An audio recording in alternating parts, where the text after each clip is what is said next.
Cainta, the richest municipality in the country. We'll find out what contributes to its income and what the municipal government is doing for its people. I'm Attorney Maris Manalo. And I'm Dr. Victor B. Endriga. This is TAxTV, a taxpayer's guide to Philippine taxation.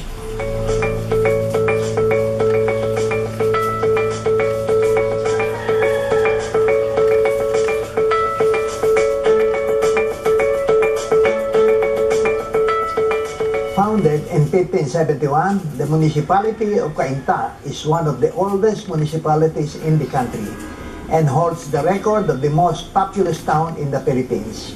Geographically, Cainta also serves as a gateway from the Metro Manila to the rest of the Rizal province. Because of its proximity to Manila, Cainta continues to attract commercial and industrial establishments, from manufacturing firms and malls to food and small cottage industries.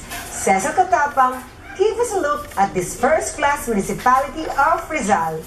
A first-class municipality, Cainta Rizal is the second most populous municipality in the Philippines according to the 2010 Census of Population.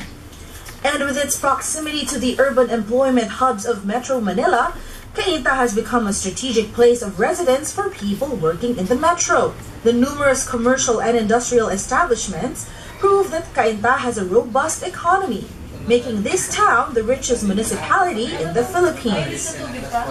Hi, Mayor. I understand this is your second term as mayor of the municipality of Cainta. When you assumed position as mayor during your first term, what was the state of the city as far as revenue? It was pretty much healthy. I think we had 711 million then at the time, 2013.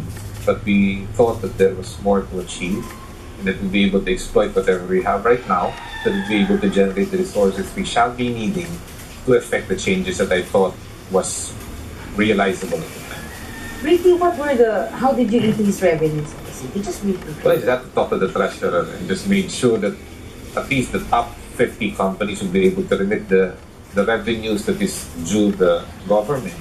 We just have to review maybe the collection targets and maybe adjusted it in such a way that the field people who shall be dealing with collection will be able to reach as many businesses as they can, just to be able to achieve our targets. It was more of an experiment on my part to see how far they can go, because the basic thing that I espoused at the time was we will not be increasing the taxes in terms of percentage. There will be no increase for as long as there will be effective collection. I think we'll be able to generate the amount that we needed at the time that I started in office. Ma'am Edith, when you came in 2008 as municipal treasurer of Cainta, what was the state of the municipality as far as its revenue is concerned? During that time, I came in December 2008. The budget was 480 million. So when I stepped in during the heavy payments of January, inadapt ko na kagad yung mga strategies na natutunan ko when I was still with Quezon City under Dr. Endriga. So inimplement ko lahat yung mga tinuturo niyang strategies. And from there on, nag-improve, no? Tumaas yung aming income. Until nitong 2015, it has reached 1 billion already. 1,008 million na yung aming collection. What strategies and regulations did you implement? Just basically. Basically, sa pag-January, naka-hands-on ako sa renewal. We have a one-stop shop in the People's Center wherein the taxpayers, hindi sila nakapila na nakatayo. We have a place there na naka-aircon. The people are lining up pero nakaupo sila. And very comfortable. Yes, it's a one-stop shop. It's a business one-stop shop na the same day you release ang aming mayor's permit.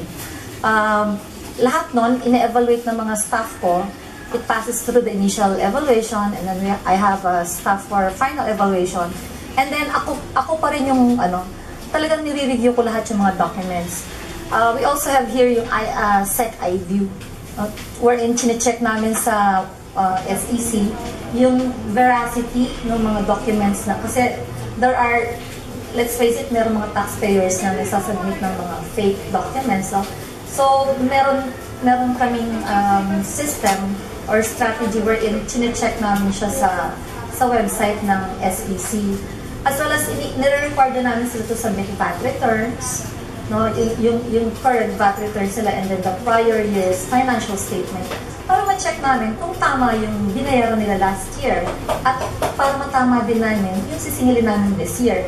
Pero pag may nakita kaming discrepancy, sinisingil agad namin yun.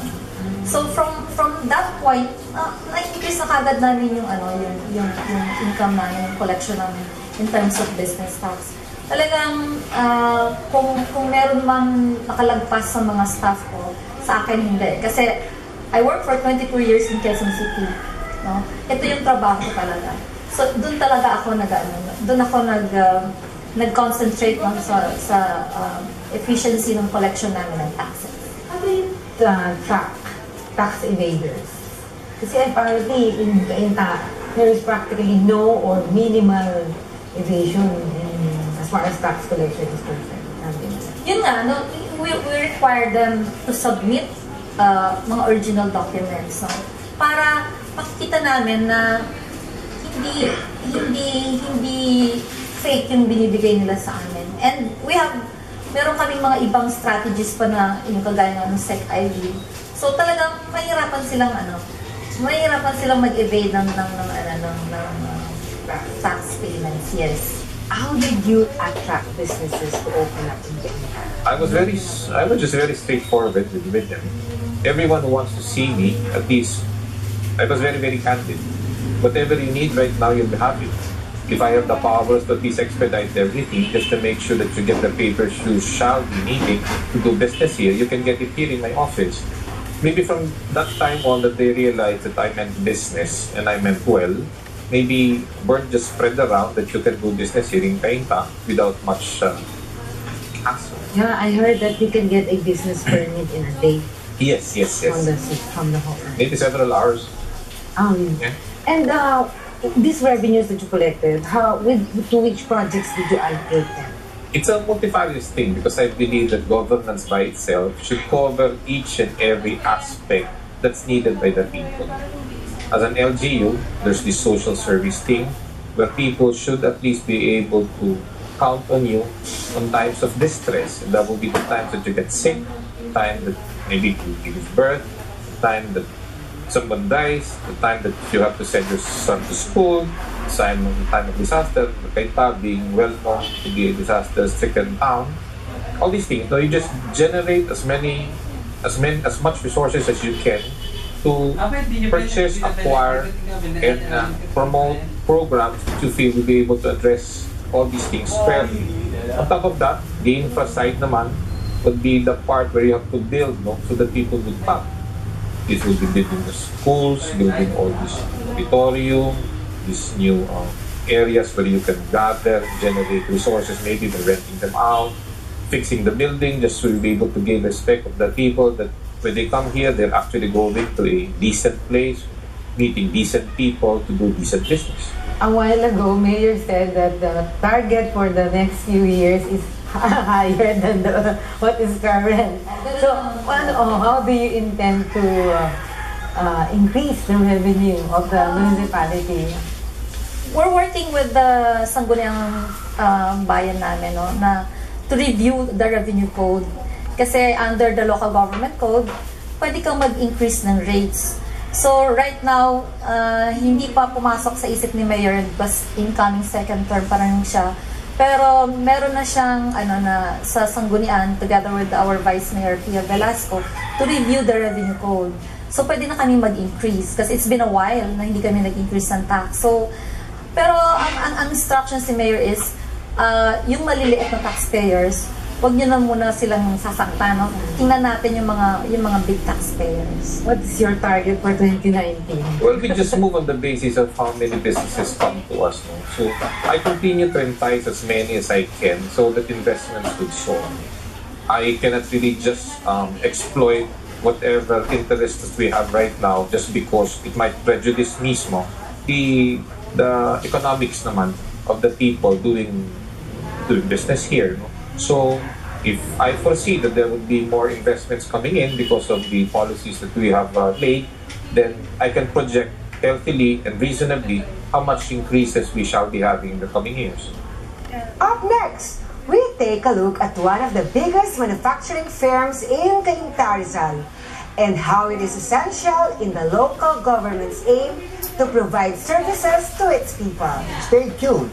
TAxTV, a taxpayer's guide to Philippine taxation, will be right back. Welcome back to TAxTV. Cainta is home to manufacturing industries like automobiles, chemicals, and construction materials. Established in 1970, Rock-Built Manufacturing Company is one of the largest concrete block and pipe manufacturers in the country. It started as a manual hollow block making company. We used to make hollow blocks by hand, but now we have almost 7 hydraulic press hollow block machines. We're one of the biggest hollow block manufacturing companies in the Philippines. Certainly the biggest in and around Metro Manila in terms of volume and sales. As one of the pioneers in the automated concrete block and pipe manufacturers, its clientele include Monolith, Monocrete, Megawide, and Megaworld, as well as Datum, DDT, among many others. We source our raw materials from 3 main sources.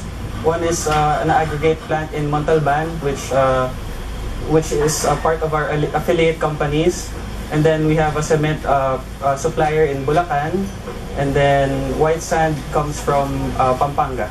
Currently, the factory stands on a 2.3-hectare land in Cainta, which houses the main office and the concrete plant. My grandfather originally bought land here because it was one of the cheapest places to establish a company. One of the biggest advantages is that we are very close to Metro Manila. So logistically, that's a benefit for us. When we deliver our products, it will only take a short time for us to reach our clients. But the challenge with that is, since we're near Metro Manila, a lot of our employees or prospective employees would like to get jobs inside Metro Manila because of the higher salaries. So that's a challenge for us, especially in finding drivers and our other help. Despite many challenges, Brian believes that doing business in Cainta is still very lucrative. The business is doing good. We have a lot of return customers. As you can observe also, the construction industry in the Philippines is in full swing. So there are a lot of construction projects in and around Metro Manila, and we supply to most of them. So business is doing good. In the company, I try to communicate with my people the idea of policing yourself, ensuring that the quality begins and ends with you. Brian may have inherited the business from his father, but he believes that there is still much to be done in growing Rock-Built in the concrete manufacturing industry. My advice is to protect your product. As a manufacturing company, your business relies heavily on the quality of your product. So I advise them to always ensure that the quality of your product is top-notch. Also, the people inside the manufacturing process, the people handling your machines, are ensuring the quality of your product, and the office should also be in line with your vision and mission. And also, lastly, the clients. You should have also a good relationship with your clients, so that in turn they will return to you after their project is done. As somebody who grew up in the family business, I saw how my father worked hard to keep the company alive and successful. So it's time for me to give back and ensure that the company lives on for another 50 years. Coming up, the most common livelihood in Cainta that has contributed to its robust economy for centuries. TAxTV, a taxpayer's guide to Philippine taxation, will be right back. As the richest municipality in the country, Cainta boasts of having a robust economy, which is evidenced by the many businesses in the town. The food industry is big here because of its burgeoning population. Not only the big establishments contribute to Cainta's growing revenue, but small cottage industries as well. Dubbed as As the bibingka capital of the Philippines, producing this native delicacy is the most common livelihood in Cainta, which started many centuries ago. One of the many bibingka businesses here is Camelis, which opened shop in 2012. Simula talaga ang Camelis in 2012. So, bago recently lang siya. Pero prior pa doon, nung bata pa ako, start na talagang nali ko magpunta ng kakanin. Talagang yun talaga ang nila, kakanin sa passenger. Ang main na business is puro kakanin talaga. Kahit nung araw pa, sa mga lola ko pa, lola ng lola, yun talaga ang hanap mo na talaga, nakalisan talaga namin. From special bibingka or rice cake, Camelis now produces other native delicacies like suman na pinipig, balinghoy or suman made of cassava, sapin-sapin, kuchinta, cocoa jam, and peanut butter, among many others. So ngayon, kailangan ng konting innovation. Kailangan mong magdagdag ng mga lasa, tulad ito, dati assorted. Dati kasi kung magbenta kami, isang buo lang siya. Ngayon naisipan, nag-cap up kami ng ibang naman para lahat matikman ng tao. And in any business, challenges arise. Talagang hirap ako magpakilala. Kasi madami nang nagsulputan ng mga lumang bibingka. Ito talaga ang hanap buhay ng nanay ko. Talagang pinush ko talaga. Mahirap kasi mahirap magpakilala. Pero makikilala ka naman kasi different naman yung paggawa. Different taste naman. Quality na naman talaga yung gawa. Thanks to the support of the local government, the native delicacy industry in Cainta slowly flourished. Dati, wala kami ng tinatawag na sumbindi. Ngayon meron na. Kasi rin suman, bibingka, at saka natin. Na parang inaano namin na every year meron kaming ganun para mas makilala yung produkto ng Cainta. Maganda naman ang support ng government dito. Lalo kay Mayor nito. Na-ensure niya lahat ng mga business dito. May mga naka-dito sa munisipyo. Para lahat talaga ni-ensure nila lalo sa mga cleanliness. And after just 4 years in the business, Camelis has gained popularity among its customers, primarily because of its high-quality products. Kaya una, kailangan gumamit ka ng mga medyo magandang klase ng malagkit. Malinis. Tsaka yung trusted mo yung deliver sa'yo. Tsaka yung gawaan na kailangan laging malinis. Kailangan lagi ka nakaputok talaga. Huwag ka kukuha ng business dahil lang sa sikat siya, kumikita siya ngayon. Kasi hindi mo alam kung hanggang kailan yung business na yun.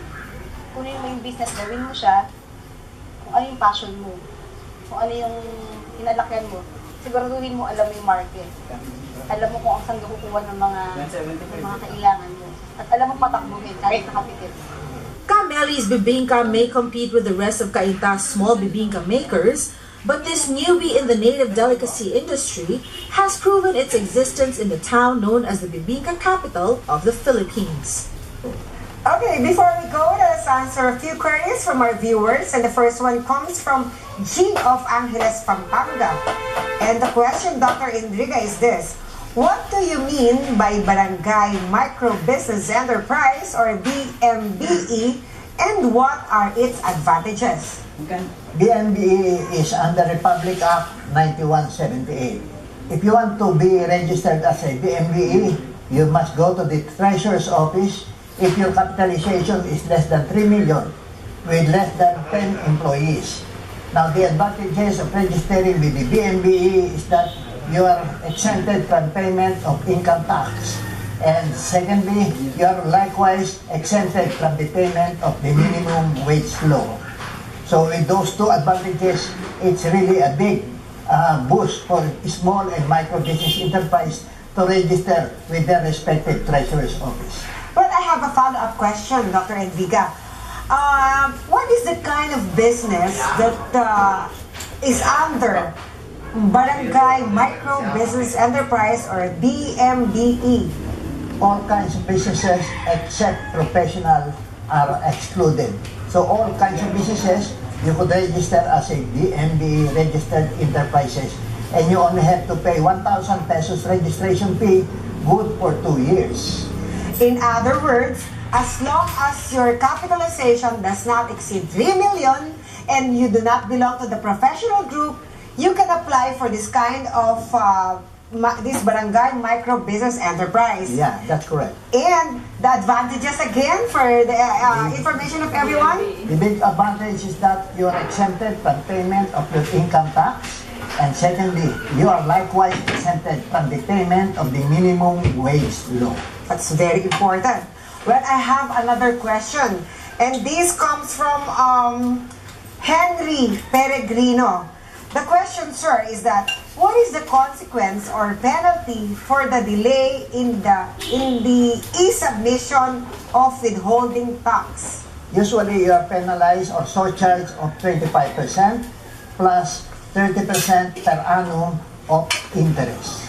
Okay, for the information of everyone, what is the purpose of paying withholding tax? Usually, it is withheld from the employees. Let's say you are a withholding agent and you do not renew, you have not remitted what is due the government, so you'll be penalized.